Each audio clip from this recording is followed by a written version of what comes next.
जुलाई month जो है वो सार्कोमा अवेयरनेस मंथ है। और सार्कोमा सुनते ही आपको याद आया होगा राजेश खन्ना की बीमारी लिम्फोसार्कोमा ऑफ इंटेस्टाइन। तो सार्कोमा क्या है? सार्कोमा एक ऐसी बीमारी है, एक रेयर टाइप ऑफ कैंसर है। मेन कैंसर जो होते हैं उनको हम कार्सिनोमा बोलते हैं, और सार्कोमा टाइप के ट्यूमर जो होते हैं they are not very common, they are rare type of cancers.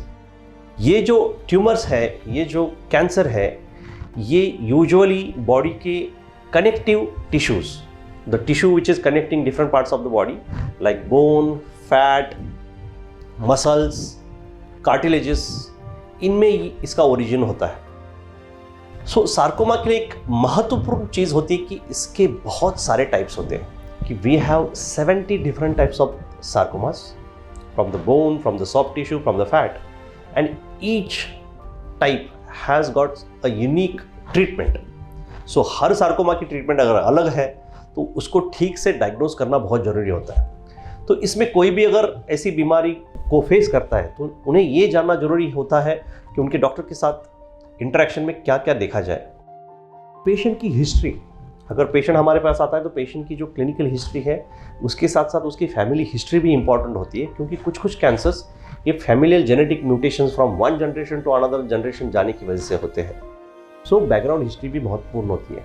Then detailed clinical examination of the patient is very very important. Sarcoma कौन से साइट पे होता है या कौन से ऑर्गन से आता है उस पर भी उसका ट्रीटमेंट और आउटकम इंपॉर्टेंट होता है। Then comes is what is the grade of the tumour, कि वो कौन से स्पीड से ग्रोथ हो रही है, उसकी कितना फास्ट ग्रो हो रहा है या कितना स्लो ग्रो हो रहा है।